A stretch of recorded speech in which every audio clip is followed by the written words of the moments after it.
Amém? A mensagem da reforma para os nossos dias atuais. Essa palavra, queridos, tem dois objetivos que se complementam. E o primeiro é reafirmar os 5 solas da reforma como um dos fundamentos inegociáveis da fé cristã.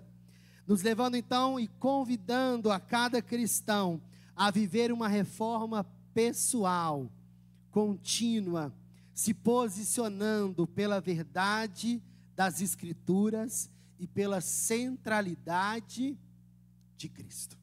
Hoje eu quero falar sobre o 31 de outubro, aquele de 1517, que mudou completamente a história da igreja. E nos trouxe fundamentos importantes, inegociáveis, fundamentos que precisam ser reavivados em nosso coração a cada dia, mesmo diante de uma sociedade tão volátil, tão transitória, tão efêmera, com tantas mudanças. Precisamos nos apegar firmemente aos fundamentos da fé e viver essa reforma, dia após dia, centralizando o nosso coração em Cristo e nas Escrituras sagradas. Existem coisas que são inegociáveis, que são imutáveis, e essa é a centralidade de Cristo e a revelação das Escrituras, como um guia norteador para as nossas vidas nessa terra. 31 de outubro de 1517, Martim Lutero, ele ousou desafiar a estrutura religiosa de sua época, ao afirmar que a salvação não se comprava, a salvação não se conquistava, mas a salvação seria um dom gratuito de Deus.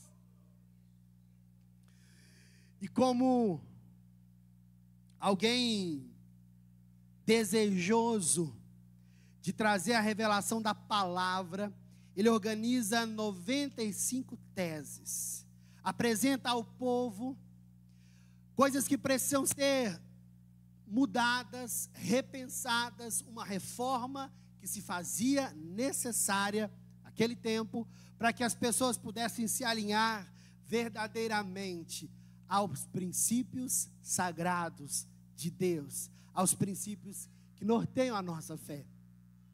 No entanto, nós sabemos, queridos, que não foram aceitos. Todas aquelas orientações apresentadas à luz das Escrituras foram organizados em 5 grandes pilares. E eles são, primeiro, somente a Escritura é a autoridade final.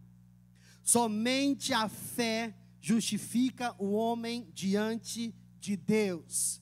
Somente pela graça somos salvos. Somente Cristo é o mediador entre Deus e o homem e o Salvador da humanidade. E somente a Deus pertence toda a honra e toda a glória. Foi muito difícil aceitar esses pilares naquela época. Muitas pessoas começaram a tirar o centro de Cristo, e como bem conhecemos a história, um sistema que trabalhava com base na conquista de bens materiais, de valores, a comercialização da salvação, a centralidade de uma instituição, dos interesses de um grupo específico, não foi capaz de aceitar essa verdade que já havia sido descrita nas Escrituras, mas naquela época estava oculta às pessoas. As Escrituras não estavam abertas ao público, não tinha sido traduzida para a linguagem das pessoas daquela época, mas agora Deus levanta um homem, Martim Lutero, um homem para se posicionar a favor do reino de Deus e da verdade do Evangelho. E aquele posicionamento, queridos, mudou completamente a história da humanidade. E por isso, todo dia 31 de outubro, se tem uma data importante a ser lembrada, é o dia da Reforma Protestante. A reforma que originou cada um de nós, queridos, que contam a nossa história. A lembrança de 31 de outubro de 1517 nos convida a posicionarmos, assim como Martim Lutero, em especial em uma sociedade tão transitória, conhecida como modernidade líquida. Existe um sociólogo, queridos, chamado Zygmunt Bauman, que ele fala sobre modernidade líquida. O que seria essa teoria? É avaliar, queridos, a sociedade, as instituições, as relações, a identidade das pessoas como algo que não fosse firme, sólido, mas fosse fluido, volátil, transitório. E é exatamente o que nós percebemos. Nos dias atuais nós percebemos como as pessoas estão o quê? Mudando, oscilando. Como as pessoas carecem de uma firmeza, de algo sólido, algo que traz convicção, algo que traz solidez à vida, diante de uma sociedade moderna, líquida, fluida, sem certeza, com incertezas. Assim como Martim Lutero se posicionou, nós somos convidados a nos posicionarmos a favor do Evangelho. Existe uma verdade de dúvidas, incertezas, de inseguranças. Existe uma realidade relativa na nossa sociedade.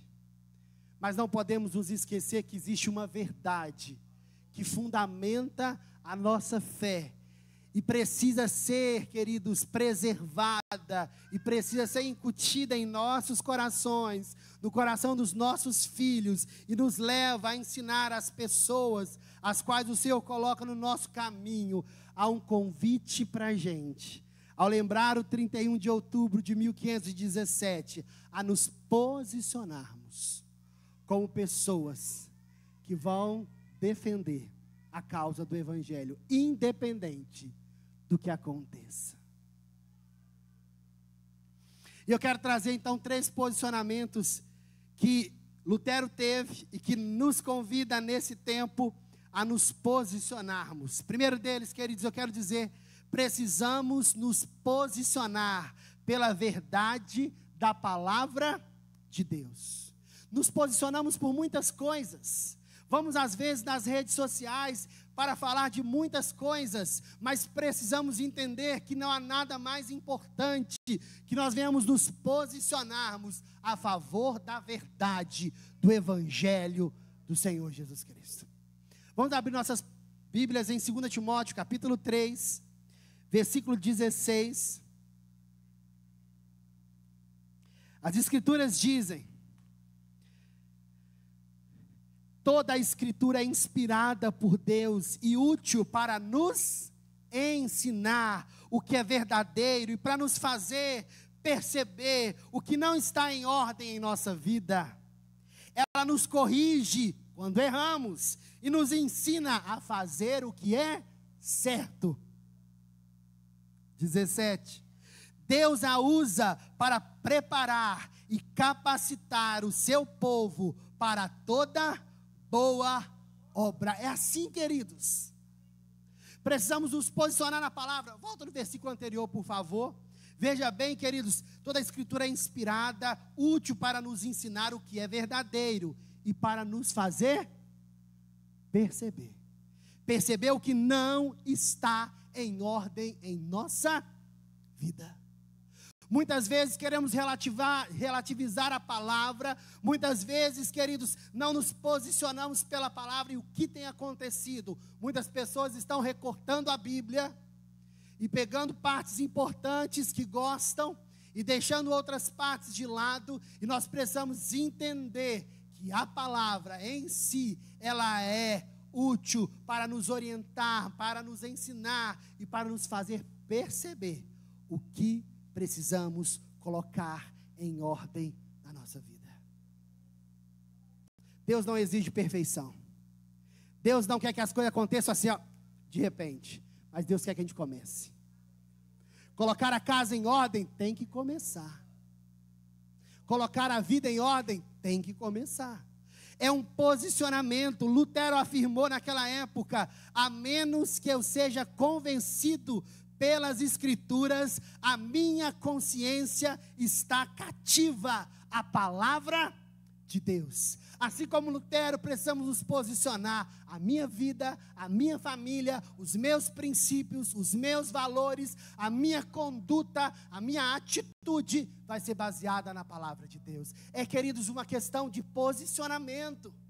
Eu e você precisamos nos posicionar. Sabe, quando eu penso em posicionamento, eu me lembro muito bem de Josué, depois de ter conquistado toda a terra de Canaã, feito as divisões, ele vai diante do povo e fala assim: agora é com vocês. Vocês vão escolher, mas eu já decidi. Eu e a minha casa serviremos ao Senhor. Não é tarefa fácil. Exige posicionamento, exige colocar a casa em ordem, colocar a vida em ordem, sim. Quando as emoções oscilam, confie na palavra. Quando a sociedade relativiza as coisas, declare com firmeza o que Deus diz na palavra. Quando a fé esmorece, volte às Escrituras, volte à palavra, e o fogo irá se reacender. Nós precisamos nos posicionar a favor da palavra. Para de ficar apenas ouvindo o que as pessoas falam sobre Deus. Existe uma palavra escrita, revelada, traduzida para mim e para você. Precisamos aprender a palavra, precisamos buscar a palavra. Eu quero te fazer uma pergunta agora: quanto você leu a palavra esse ano? Já estamos nas retas finais, finalizando, queridos, novembro, dezembro, 2 meses. Ainda tem tempo para você buscar essa palavra. Ainda tem tempo de você mergulhar nessa palavra. Ainda há tempo de você se apaixonar por essa palavra, porque não existe evangelho sem a verdade da palavra. É lindo adorar, queridos. É lindo termos momentos de comunhão. É maravilhoso desfrutarmos da presença de Deus. Mas quero dizer uma coisa: nada se compara a desfrutar e mergulhar na palavra de Deus diariamente. É isso, queridos. A reforma protestante nos diz: é tempo de nos posicionarmos a favor da palavra. As pessoas não tinham acesso à palavra.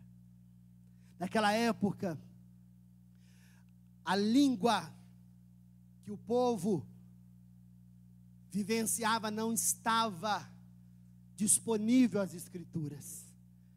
As pessoas não conheciam, porque não tinha a informação em mãos.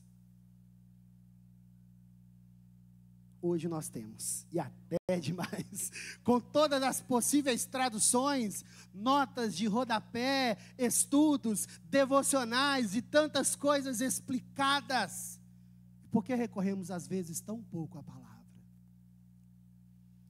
Precisamos transformar as muitas vozes e informações que chegam em conhecimento vivencial, prático em nossa vida. Há um convite da palavra para que possamos nos posicionar pela verdade do Evangelho. Segundo posicionamento que nós percebemos em Martim Lutero, queridos, na Reforma, ele nos ensina e nos convida a nos posicionarmos pela centralidade de Cristo.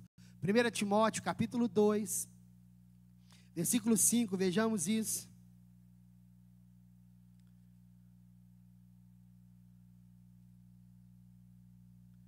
Pois há um só Deus e um só mediador entre Deus e a humanidade, o homem Cristo Jesus.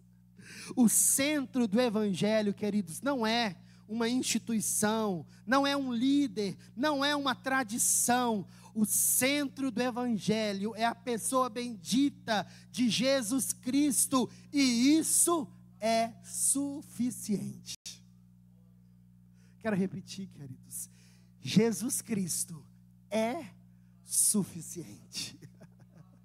Não precisamos entrar em mais detalhes.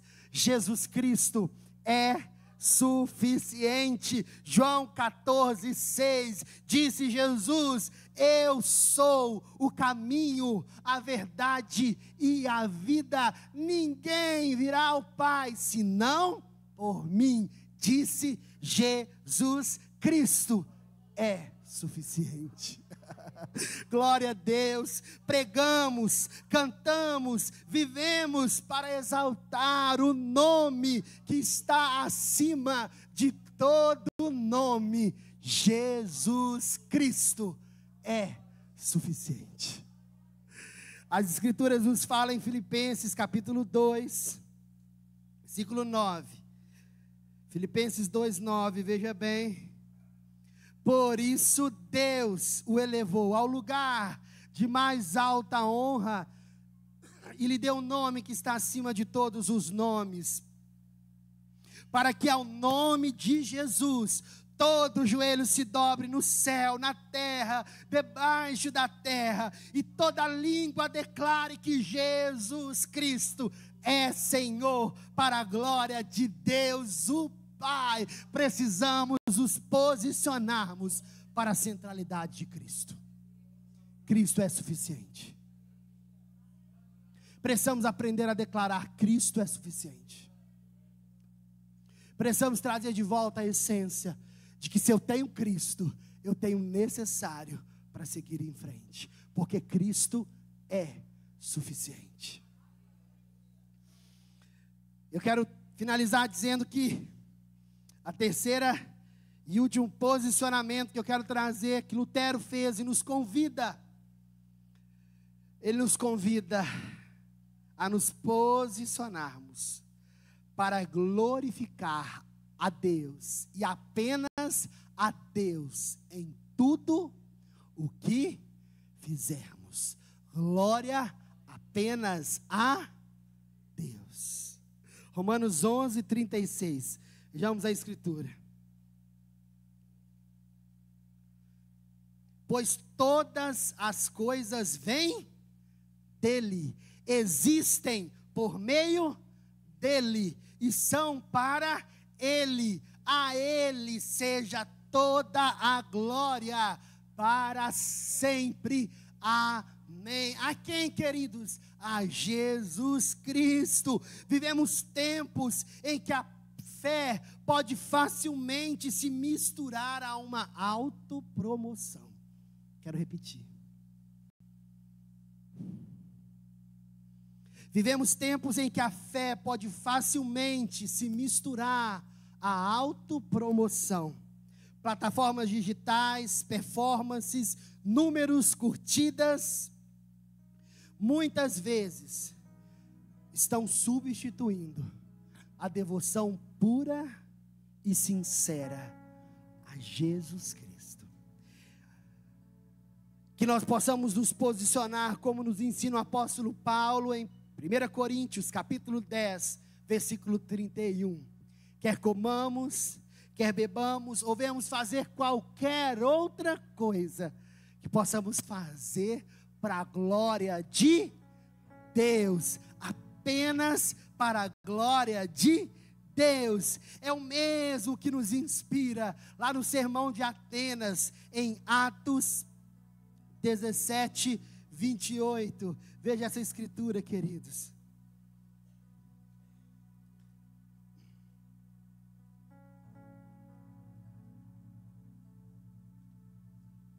Atos 17:28. A palavra diz assim: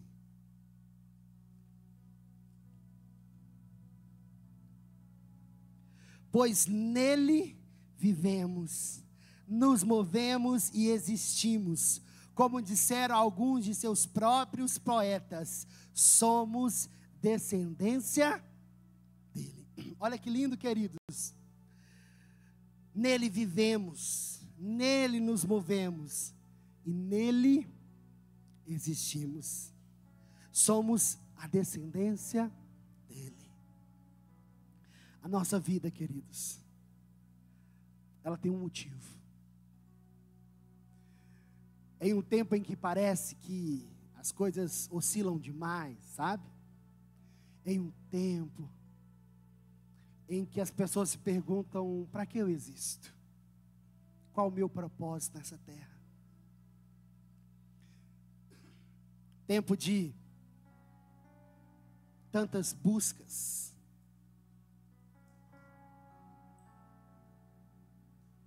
Há um convite, queridos, de nos posicionarmos para glorificarmos a Deus em tudo.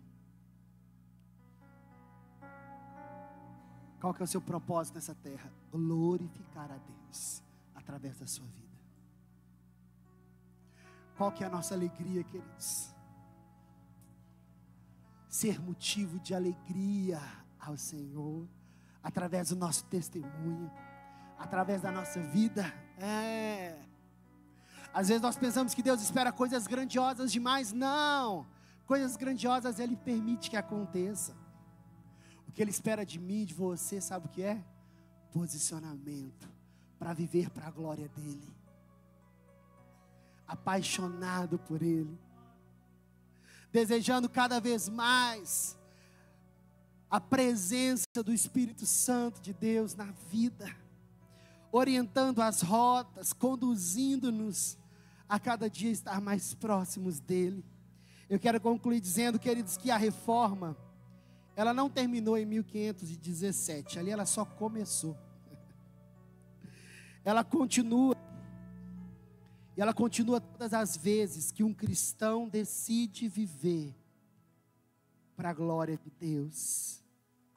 Toda vez que um cristão decide viver de forma autêntica, toda vez que um cristão decide viver de forma firme e apaixonada por Jesus.